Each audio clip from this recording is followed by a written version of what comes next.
He's a little non-picture. Yeah.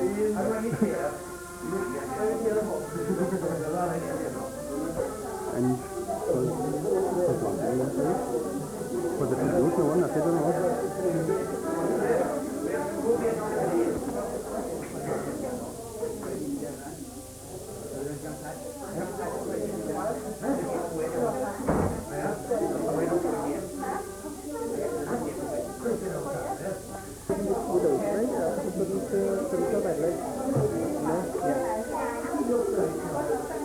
Yeah, that's good. I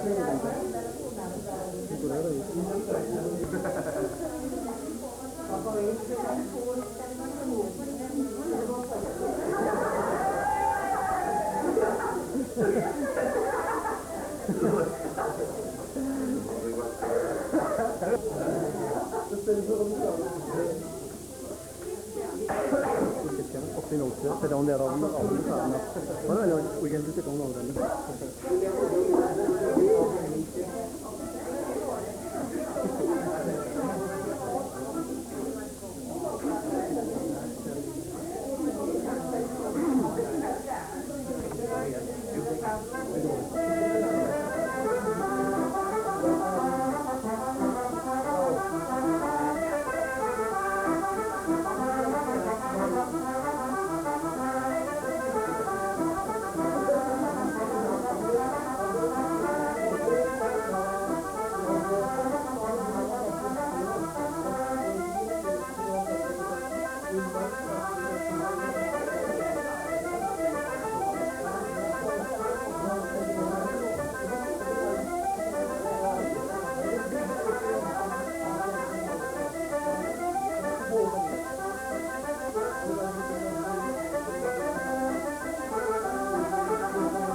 Now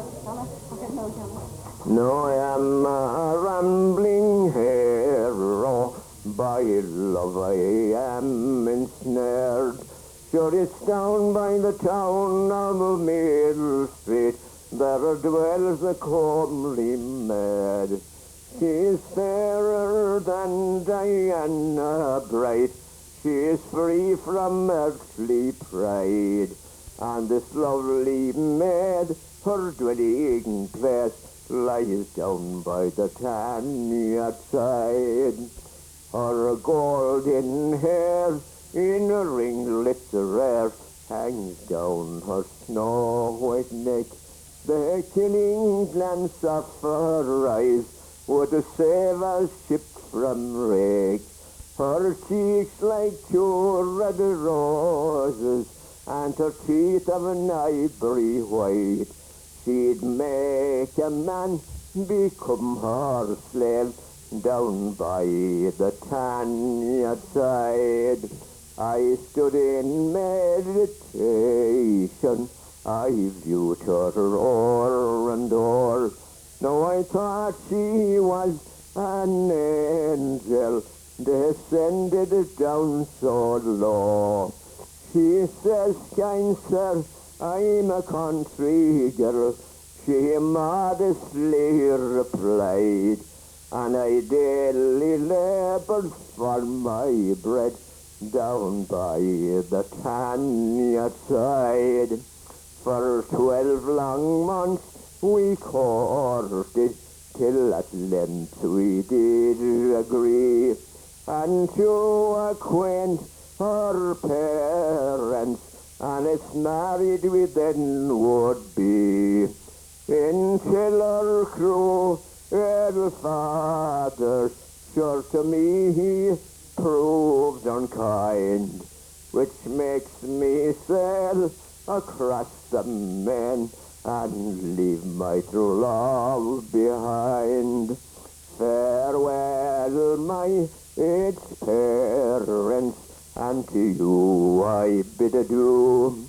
I am crossing o'er the ocean wide, all for the sake of you. But if ever I chance to return again, sure I'll make that girl my bride, and I'll roll her in my arms down by the Tanyard side.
And it's done now. You gave it to him? It's done now. It's done now. We have to get introduction. You can do all the talking.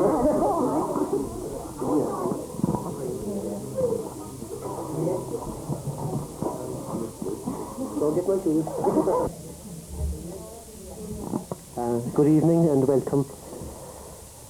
Ladies and gentlemen, I've often dreamt as a child of living in a castle, and it never happened, but tonight I am visiting a castle, and around me here are all the royal folk who frequent this castle once every fortnight, and with me I have here, I suppose, the man we could describe as the Pharisee, Diarmuid Roach. So Diarmuid, I just want to ask you, could you tell us what happens here on a Saturday night? I think we could describe it as a social centre for the area, where we have dancing and singing and card playing, and the chat around the fire, and a cup of tea from the ladies and so on. And I think it's a very pleasant occasion for the people of the locality, where they can come together and have a chat and renew old acquaintances and so on. Very good.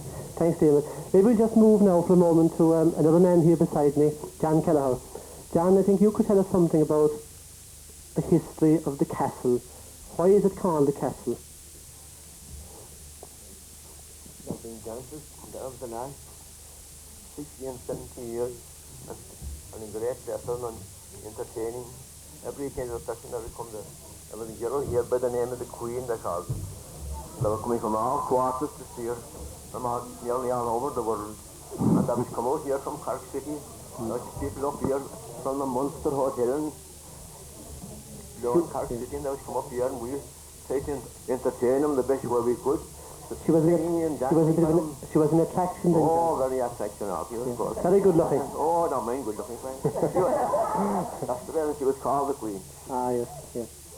So that's the way, you could go back in history. And did any lucky men succeed in capturing this Queen? Yes, they were all after the Queen, but there's no use. She eluded them. She was keeping away from the whole thing. She was too good and she was too grand, and she didn't think anyone good enough after. There was another woman came here after by the name of Miss Neville. She was just as good, and there were songs made for by a man that was down on your midstreet. The name of Jack McHorn. I could sing it for the rest of your life. Good, we'd love to hear it, John, yes, good. Sing a couple of verses. I don't know, can I think it, you know?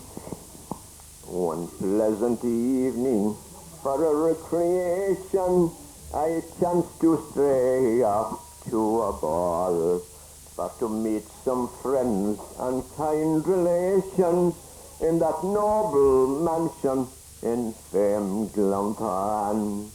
When I entered that mansion, they were all dancing, as fine a lot of heroes as e'er you could see, and handsome maidens that was most engaging, with beauty rare and hospitality. And their music, it was most amusing, it would recreate your heart with glee. And their dancing, it was most handsome, in that noble mansion in a Glantan East. Now that ball was given by a gentle lady of noble blood and of high degree, a sparkling Venus as bright as Phoebus, and a hearty welcome she had for me. Her blue eyes beaming, her beauty teeming, her footstep light as the bounding fawn.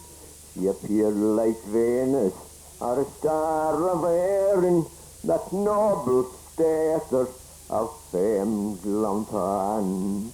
So there is not a valley throughout the nation, or a glen more famous for fun and sport, nor men more braver, with hearts to savour that lovely place where they do resort. Whilst they were stating, I was contemplating the tariff raising more and more, to elect you our leaders, Corcoran and Leahy, and get them seated in the Dáil. There's no men braver all over Erin than those rattling heroes from famed Lunfarn. Thanks, John. Very nice indeed. So maybe if we could move back again for a moment to Diarma there. Diarma, John has just mentioned these beautiful ladies and great recreation happening here. Nothing has changed very much. No, nothing has changed at all, I would say. We still have the beautiful maidens and we still have the handy men around and, you know, we're still okay. Diarma, why did you get this going here? Well, it would be difficult, I think, to sum it up in one sentence why we got it going here. I think that our tradition, in our tradition we had a great neighbourliness and camaraderie in rural Ireland, where people helped each other and they came together and they had the old faith and so on. With the coming of the television and the money in the pocket and the car outside the door, that society broke up. And I think it's an effort to get back to that, where we have neighbourliness and friendship and people help each other and they get together and they have these chats about olden times. And I think I would say that it has improved the quality of life in the area, and I think if for nothing else, I think that's a good thing. Good, yeah. We have just had the pleasure of watching some beautiful set dancing. How do these young people pick up this great art now? Do you actually teach them? We do a certain amount of teaching, but they are catered for very well in Clondrohid. They have set dancing classes there. And also in the community school in Mill Street, they do set dancing classes there also. So a lot of the work is done for us. Yeah. How important would you say this is maybe for the young people? I think it's tremendously important for the young people because they are savouring a life that they would never have seen were it not for the castle being there. The young people raised up never saw the like of this. The old people came through it and they lived through it, but the young people never saw it. And I think it's tremendous that the young people can see it and savour it and enjoy it for themselves. A tradition in the past that we have, I think, fairly well revived again. Diarma, one cannot but notice that there is seems to be no generation gap here. No, from the word go, we had everybody in. Our big problem was that, as you can see, we are confined in space. And we had to limit our area, and we were very sorry that we had to do that because many people from outside our area would, I'm sure, enjoy this also, but we don't have the space for that. But we brought in young and old, and I think at times here, and even tonight, I'd say ranging from 5 years to, I think we'll put it politely, over 70. Yes, he is very polite. Maybe, John, we could finish off with you. John, you come here every 2 weeks, every Saturday night, every second Saturday night. You enjoy it? No, I do very much. Yeah. Why do you come? I like to meet all the neighbours and all the things, sing a few songs to them and tell them a few jokes, so on and so forth, for them laughing anyway. And a game of cards. Yes, yes. A game of Well, I cards. don't mind about cards so much. Yeah. John and Diarma, thank you very much.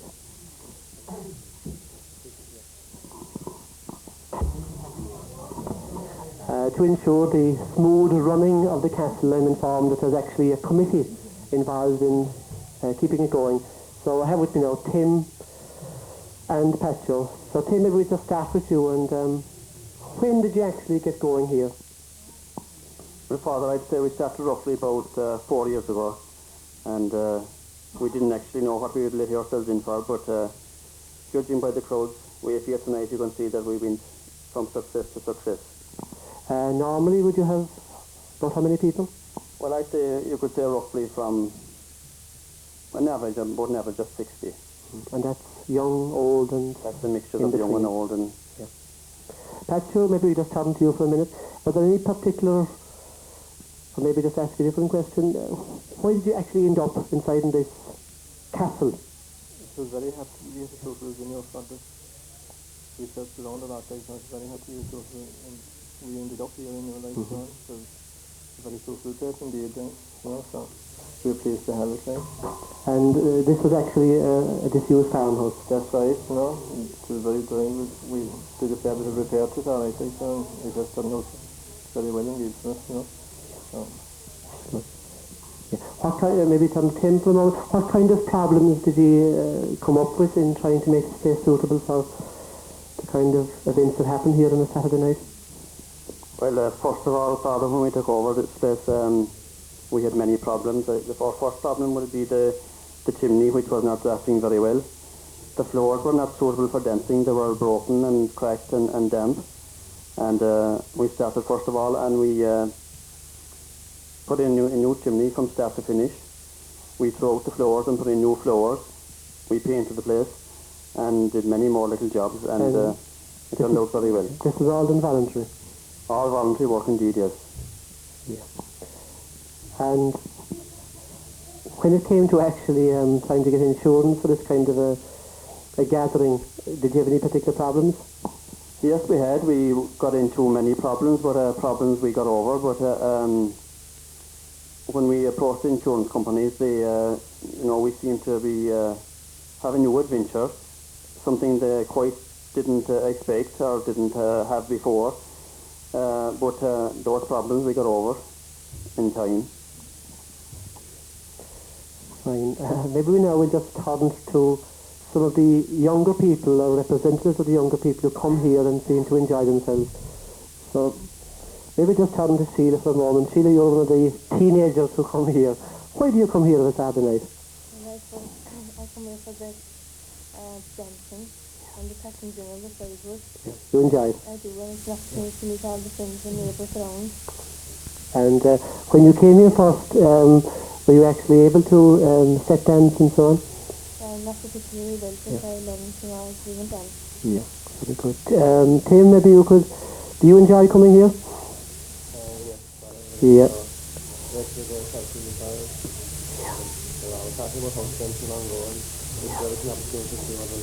Yeah. And the game of cards? Make us your Bob. And do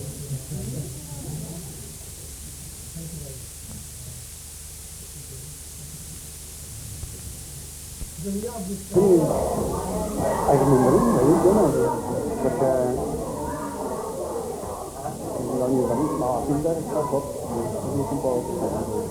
so look, I just wanted to, it goes back, I tell you the story, No, but we never stop the camera, like, I just, when we go on, when the camera comes on now, I just ask you, are there any local sports in this area? Oh, yeah. You have to say any local poet. Yeah, yeah. You could say yes and tell me who the man was, Yes. And then take up the words of those, and then I'd ask you, any song by him that you could sing? I have this...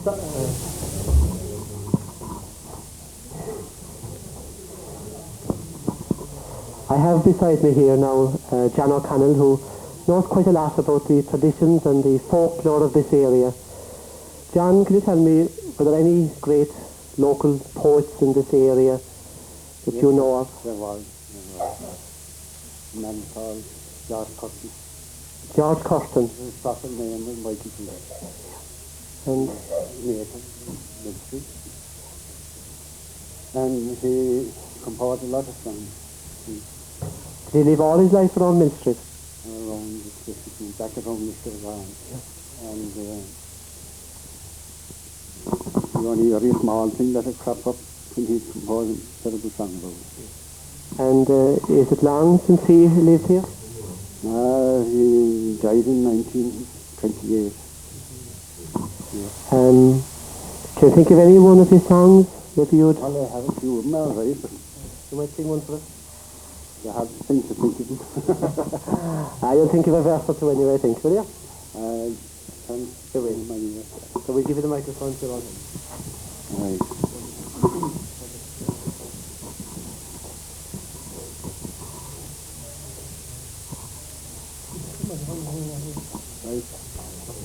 I am told that before leaving yesterday, that ancient and criminals to save up some hay. He being close to the river, he went for a drink, but what should he see there? Know what he will think. And he ran on the darrell, he ran on the deep. Big was a dog, he lying close to the bank. He went for a pipe for to drive in his flank. When the dog held him speak, so he took to his heels. If you saw him, you'd think for the diddle and wheel. Rally rafal the darrell, rafal the dee. Sure, he then stopped and he took off his coat. He called for a hatchet to build up a boat. He loaded his rifle with a bundle of hat, and he swore by the fork that he'd give him his death. Rally rafal the darrell, rafal the dee. He jumped in his boat and he stopped at the row. The chieftains that saw him, they said for the shore. As he wasn't strong, for the boat wasn't strong, he was 3 weeks away, but sure that wasn't long. Rally rafal the darrell, rafal the dee. As he drew near the island, there sprang up a gale. He had to haul down both his jib and mainsail. The current being high and the tide very strong, he climbed the pull aloft while saying, I live while I can. Rally rafal the darrell, rafal the dee. He clung to the mainmast and held it up straight. The power of invention it cannot be beat. The storm soon came, and then he came down, and he hitched up his rigging to bring him to town. Rally rafal the darrell, rafal the dee. As he passed by the bridge, he had feared like a lid. The people that saw him, they said it wasn't him. For his pate it was bare, and his mouth it was big. He had not got hair, no, not even a rib. Rally rafal the darrell, rafal the dee. He finished his vessel with judgment and skill, directing his course by a moon on the hill.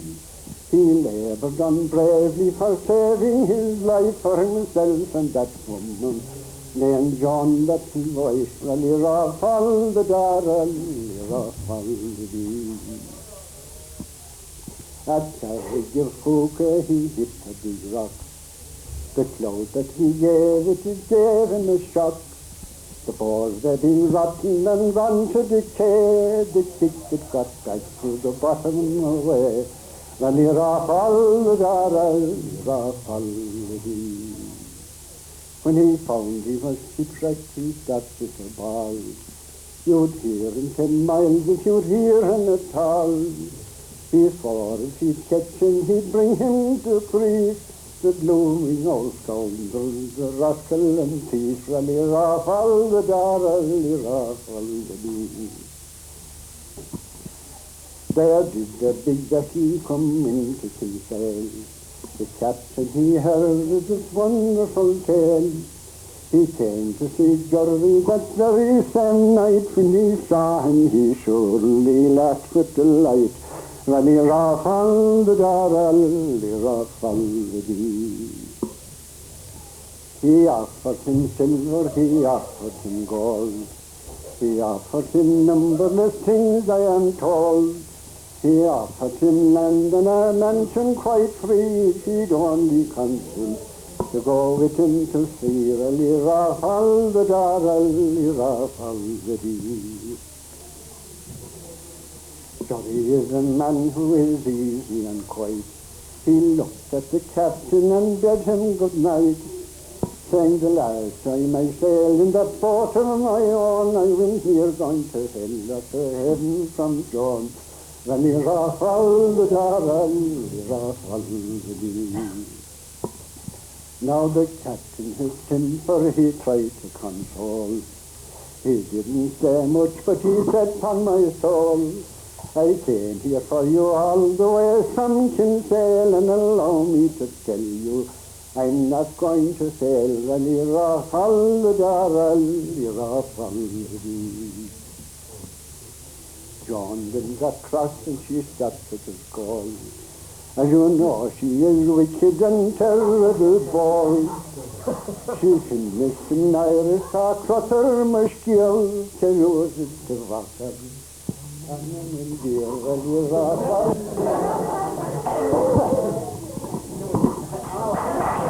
you, John. Thank you very much.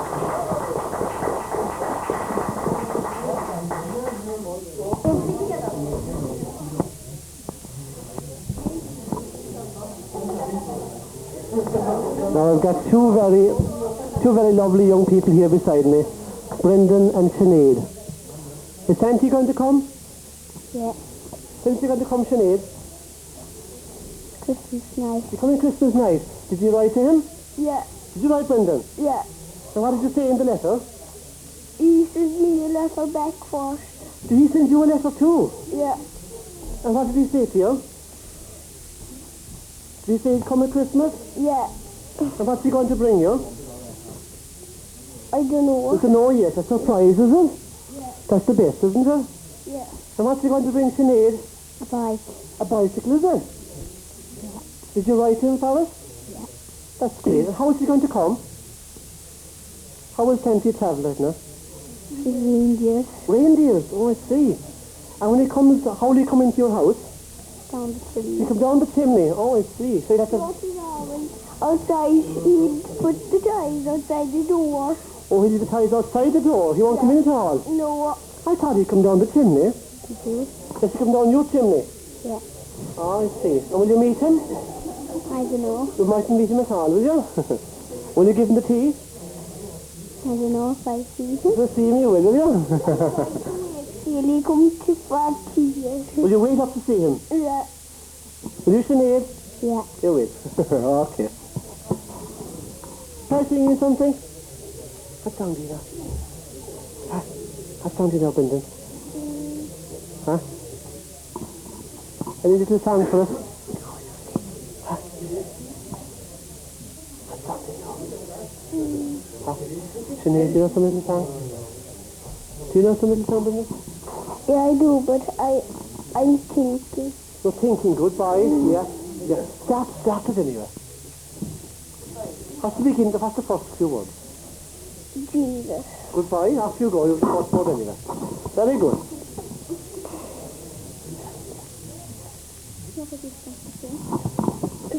I do not have any doors. You know some habit here? Yeah. After you go, sir. I only noticed afterwards. That's a great boy.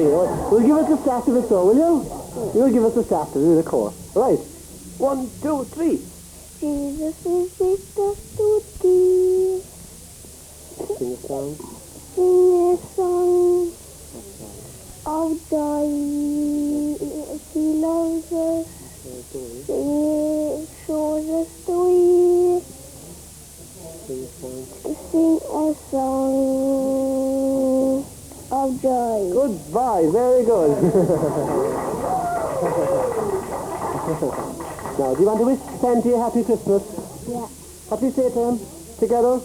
Happy Christmas. Out loud to Santa? Happy Christmas. Very good.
Thank you.